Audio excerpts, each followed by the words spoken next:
Have you ever seen the world's most powerful people fall completely silent? Not from fear or anger, but because one quiet Filipino voice spoke truth. It happened at the United Nations General Assembly in New York, a cold September morning. Cameras flashing, translators whispering until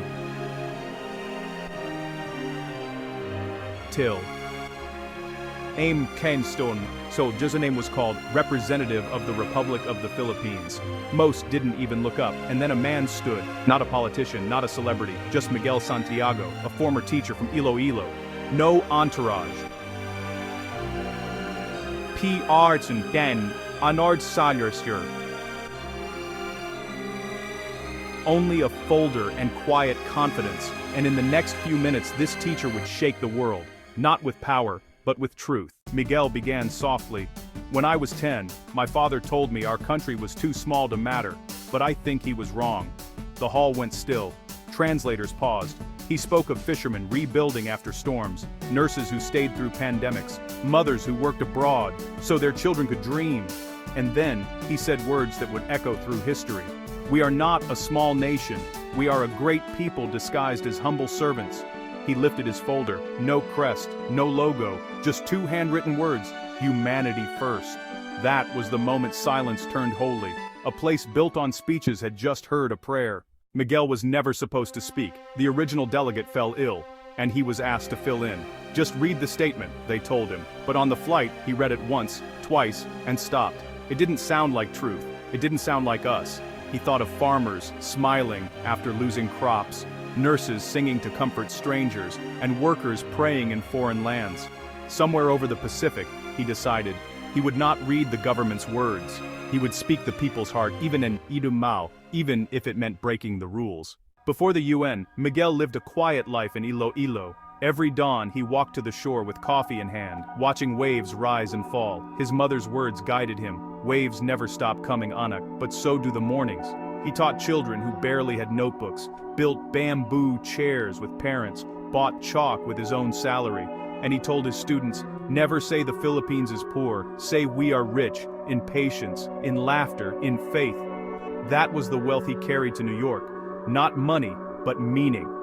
The night before, he walked by the East River under city lights. Lord, he prayed, if I am to speak tomorrow, let it not be my words, but yours. A group of Filipino workers passed by. One smiled and said, "My kabayan, are you lost?" Miguel smiled back, just trying to find the right words. The man replied, "Then say what's true, we're good at that." And that's when Miguel realized, the real Filipino voice doesn't come from microphones. It comes from hearts that never stop believing. Miguel's story embodied core Filipino values, service, bayanihan, and resilience. He showed that true leadership rises from the ground up, fueled by community. Anna's journey was not just hardship, but determination. The bamboo bridge, not just necessity, but hope. Miguel's humility, admitting he was just a teacher, created an immediate bond. In a room of egos, his honesty was revolutionary. He spoke as a witness, not an expert, giving his words rare authenticity.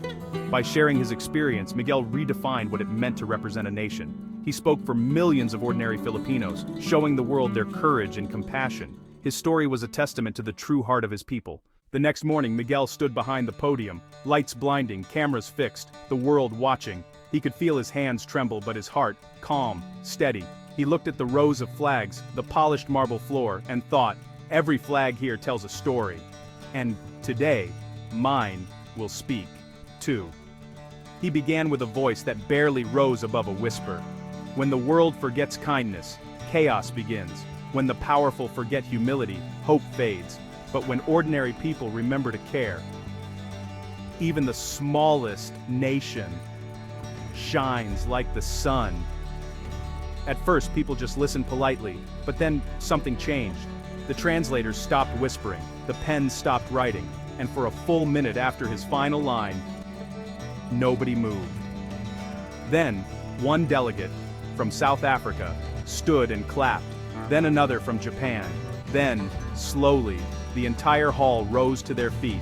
It wasn't noise, it was reverence. Every clap was like a heartbeat, united, sincere. News outlets rushed to upload the clip. A teacher from the Philippines moves the UN to tears. By nightfall, it had crossed 20 million views. But while the world argued over who he was, Miguel sat quietly at a small cafe on 45th Street. He sipped his coffee, no sugar, just black, and held his mother's worn rosary. The TV above the counter showed his own face. The barista whispered, "That's you, isn't it?" He smiled softly. Just someone who told the truth. And in that moment, Miguel knew. Sometimes, silence is the loudest applause. When Miguel returned home, the air was electric.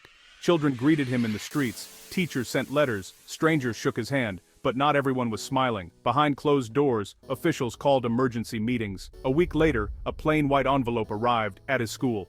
Stamped, unsigned. Inside, a summons. You are required to explain your unauthorized remarks at the United Nations. He read it twice, folded it carefully, and smiled. So truth has a price, he whispered. Inside the government building, the walls were sterile, the air thick. 3 officials sat behind a long table. One spoke sharply. "Mr. Santiago, why did you not follow the prepared statement?" Miguel placed his folder on the table. "Because it didn't sound like us," he said quietly. "It sounded like paper, and our people sound like life." No one replied, just silence, the kind that says everything and nothing. Outside, as he left, dozens of people were waiting. Janitors, drivers, nurses, students. They didn't shout, they didn't protest, they simply clapped. Slow, steady, proud. An old man raised his hand and said, "You spoke what we've been trying to say all our lives." Miguel nodded and replied softly, "Then maybe it was never my voice alone." 2 weeks later, while checking his emails in a small internet cafe, he saw it. From United Nations Humanitarian Forum. He clicked it. "Mr. Santiago, the Secretary General invites you to speak again, this time on Service Beyond Borders." Miguel leaned back, heart pounding. He looked out the window, fishermen fixing nets, children playing in the dust, a woman selling flowers by the roadside. He whispered, "Lord, is this pride or purpose?" The wind outside brushed through the palm leaves, whispering softly, "Go, speak again." That night he packed the same barong, the same folder, the same rosary. No new suit, no sponsor, no luxury, just the same faith. At the airport, a flight attendant recognized him. "Sir, are you the teacher from the UN video?" He smiled shyly. "Just Miguel." "Well, Mr. Juice Miguel," she said, "the world needs more of you." He chuckled quietly. "No, the world just needs more truth." And with that, the plane lifted, carrying not a politician, but a promise. When Miguel returned to New York, something had changed. He wasn't a stranger anymore. At the UN entrance, guards greeted him by name. A janitor whispered, "Sir, thank you for making them listen." Miguel smiled. They listened because it wasn't just me speaking. As he stepped into the hall again, he saw the same flags, but now, they seemed to bow in quiet respect. He stood behind the same podium, breathing in deeply. "This time," he began, "I don't speak for one country. I speak for every soul who believes humility is not weakness, but strength. For every nurse, farmer, and teacher who serves the world quietly while the world isn't looking." A woman in the crowd wiped her tears. A journalist put down his pen. "Just to listen."